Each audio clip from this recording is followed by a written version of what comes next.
আমি আপনাকে ধন্যবাদ দিয়েই শুরু করতে চাই, আমাকে যেহেতু সাজেশন দিয়েছেন। আজকে যে বিষয়টি এখানে উত্থাপিত হয়েছে এবং আলোচনা হচ্ছে, এটা অত্যন্ত একটি গুরুত্বপূর্ণ বিষয় বাংলাদেশের জন্য, বাংলাদেশের ইকোনমির জন্য।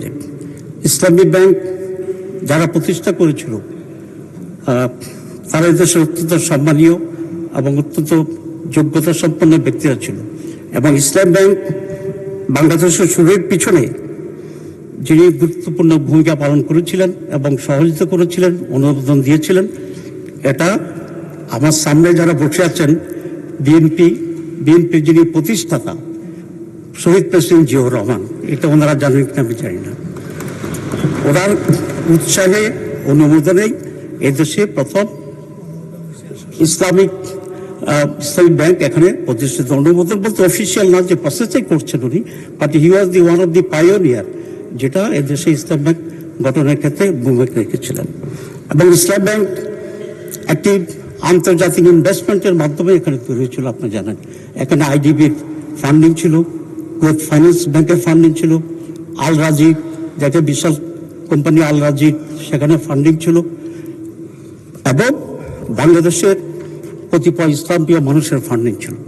ইসলাম ব্যাংক পরিপূর্ণভাবে একটি যোগ্য এবং সততার ভিত্তিতে পরিচালিত হয়েছে। আজকেও ইসলাম ব্যাংকের যারা স্টাফ আছেন, চাকরি করছেন, এদের কারোর বিরুদ্ধে দুর্নীতির অভিযোগে এমন কোনো অবস্থান সেখানে ছিল না। ইট ওয়াজ ফুললি একটা নিরপেক্ষ স্পিরিচুয়াল স্পিরিট এবং সততার ভিত্তিতে ইফিসিয়েন্টলি এই ব্যাংক পরিচালিত হয়, এবং সেই কারণেই এশিয়াতে 11 বারের মতোই এই ব্যাংকটি প্রাইভেট সেক্টরের প্রধান ব্যাংক হিসাবে আবির্ভূত হয়, এবং যেটা বলেছে সবচেয়ে গণমুখী ব্যাংক ছিল ইসলামী ব্যাংক। 3 কোটি গ্রাহক, আমার ধারণা জানি না এক্স্যাক্টলি এই পরিমাণ গ্রাহক আর কোনো ব্যাংকে আছে বলে আমি মনে করি না। স্বৈরাচার যখন ক্ষমতায় আসলো, তারা এই ব্যাংকটাকে লুটপাট করার জন্য তারা সিদ্ধান্ত নিয়েছে।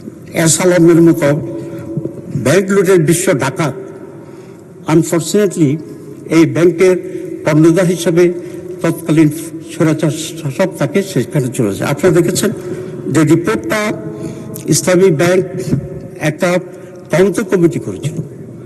সেই তদন্ত কমিটিতে যে রিপোর্ট এখন ব্যাংকে আছে, ব্যাংকের কর্তারা জানেন যে 26টার মতো বিভিন্ন প্রতিষ্ঠান, ভুয়া প্রতিষ্ঠান তৈরি করে তাদের নামে এই ব্যাংক লোনটা নিয়ে যাওয়া হয়েছিল। এই ভুয়া কোম্পানিগুলি 26 জন যারা আছে, তাদের মধ্যে আপনার এস আলমের বাসার চাকর, তার চাকরানি, তার পিয়র, তার কর্মচারী, এই ধরনের বহু লোককে দিয়েই একেবারে ভুয়া কোম্পানি গঠন করে আপনার 1,25,000 কোটি টাকা এই ইসলামী ব্যাংক থেকে সরিয়েছিল। এই অভ্যুত্থানের পরে আপনার আবার নতুন করে এই ব্যাংক কিছুটা প্রাণ ফিরে পায়। 26,000 কোটি টাকার মতো নতুন টাকা এখন গ্রাহকদের পক্ষ থেকে আছে।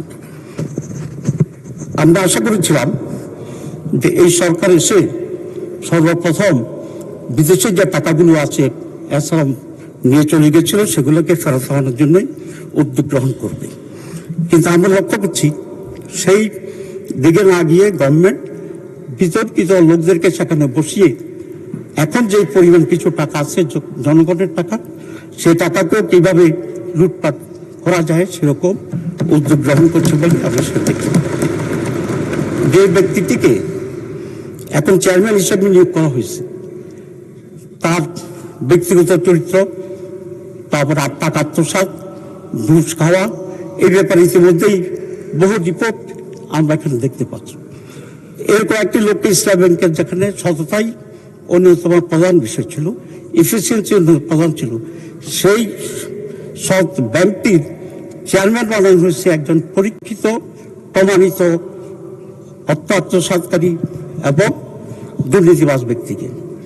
এরকম লোকেরা যদি এখানে চেয়ারম্যান হয়, তাহলে আসামের মতোই তারা বাকির টাকাগুলোকে, জনগণের টাকাকে নিয়ে যাবে। এটা অত্যন্ত পরিষ্কার, এবং এই জন্যই ইসলাম ব্যাংকের গ্রাহকদের ভিতরে এক বিরাট আতঙ্ক তৈরি হয়েছে। মাননীয় স্পিকার, আজকে ইসলাম ব্যাংকের যে টাকা, এ টাকাগুলো কাদের? এখানকার সব মানুষের এবং যারা ইসলামিক অর্থনীতিতে বিশ্বাস করে এটা তাদের টাকা। সুতরাং এই টাকার ব্যাপারে আমাদের অবশ্যই কনসার্ন আছে। সেখানে আমি একজন গ্রাহক, আমি একজন ডিপোজিটর আছি সেখানে, এবং এখানে যে যারা আছে তারা, এবং ওই সাইডে অনেকেই আসেন নিশ্চয়ই, যারা ইসলাম ব্যাংকের সাথে ব্যবসা করছেন এবং তারা কমফোর্টেবলি ব্যবসা করতে যাচ্ছেন। এখন একটি সরকারের লক্ষ্য হওয়া উচিত কি? একটি সরকারের লক্ষ্য হওয়া উচিত যে এ সমস্ত প্রতিষ্ঠানগুলো যাতে অধিকতর সুন্দর এবং সুচারুভাবে পরিচালিত হয়, সেই জন্য চেষ্টা গ্রহণ করা। কিন্তু আমরা দেখছি এই সরকার আসার পরে যে পরিবর্তনটা ব্যাংকে নিয়ে আসা হচ্ছে, এটা একেবারেই একটি নেগেটিভ অ্যাটিটিউড আমরা দেখছি, এবং অন্যায় করে অসৎ লোকদেরকে দেওয়া হয়েছে। আমরা এটা জানতে চাই যে জুবাইদুর রহমান সাহেবকে চেয়ারম্যান করার পরে এখন যে ওমর ফারুক যে এটার এমডি ছিল, এই দুজনের নেতৃত্বে ব্যাংকটি আবার কিছুটা হলে স্বাভাবিকতা ফিরে পাচ্ছিল।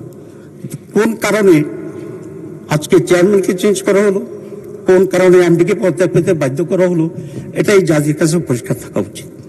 তো আমি এটা পরিষ্কার করে বলতে চাই যে ইসলাম ব্যাংক এর আগে যেভাবে ছিল মোহাম্মদুর রহমান এবং এমডি ফারুক, এদেরকে সেখানে রিহেবিলিট করে আগের পর্যায়ে রেখে তাদেরকে যে রিজাইন করতে বাধ্য করা হয়েছে, সেটাকে আবার উইথড্র করে ইসলাম ব্যাংকে স্বাভাবিকভাবে চলার জন্য সেই সুযোগ করে দেওয়া দরকার। আর যদি সেটা না হয় তাহলে গ্রাহকের টাকা গ্রাহকদের বিরুদ্ধে আন্দোলন করবে। আর গ্রাহক টাকা যদি না থাকে, যে